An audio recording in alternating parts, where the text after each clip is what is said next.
Hey, what's going on? Ryan here, Triathlon.com, and we are going live Facebook to talk about IRONMAN Tulsa, specifically about the swim course. I raced it in 2021, and now it's coming 2022, and unfortunately, you're seeing the bike course in the background. We'll talk about that a little bit later.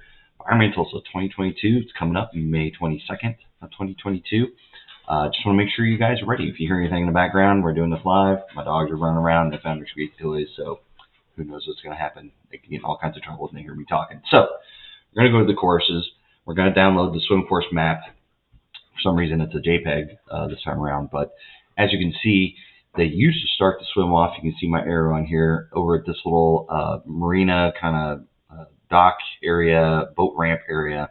And then you started to swim, and it kind of went further into the little bay area here, or inland, or whatever you want to call it. It's in a lake, Keystone Lake. So it's nothing, this isn't a huge body of water necessarily. It's not like the ocean or anything like that. But it went out into kind of the main body, and then it came back in a little bit. So it's a little bit shortened up because you actually start and finish at the same transition area. So this is T1, which is going to be separate than T2, which is in town. But I think the key difference is you can watch the video on the other, everything still applies. It's still the same body of water. It's still the same time of year. It's still going to be the other. You can even see on the map 2021 swim start. So this is where it was before. So you had to walk all the way over there and then start to swim. So now you don't get that warm-up walk. You just walk over here. You start swimming. And you swim right back to where transition is, this boat ramp right here. So you could see the other little labels they got going on here. So I definitely recommend, if you possibly can, to drop off your tri bike in person, just so you can review T1, see where everything's at, because they will bus you in on race morning and they have you set up in T2, and then they get you on a bus and they take you over to T1.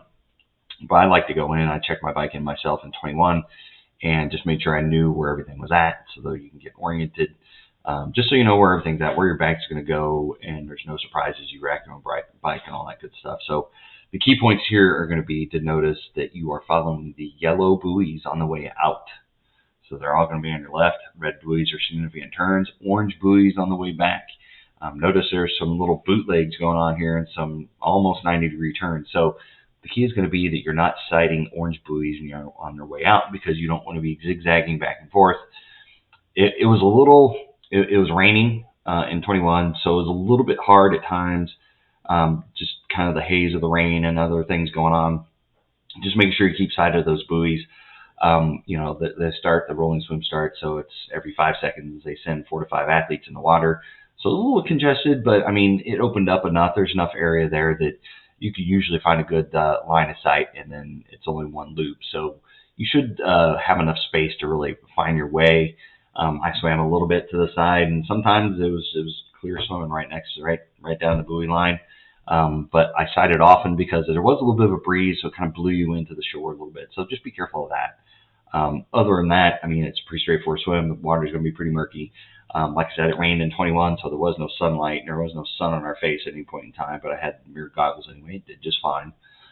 But like I said, it was windy, it was raining, so that kind of, threw you off a little bit and kind of pushed you in and out a little bit. So I think sighting is going to be key. And like I said, yellow on the way out, orange on the way in, red are a significant turn. So make sure you're sighting those buoys early and often. I think it's going to be the good key. And I just want to point this out because this is a little bit different than 2021. The swim start is the same place as the swim exit.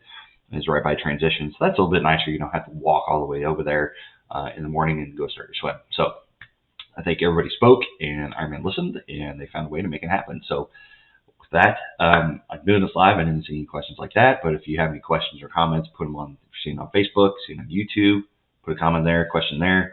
If you're seeing it on Facebook, give it a like. If you're seeing it on YouTube, give it a like. Give me a subscribe to see future videos when I put them out there, this race and the other races.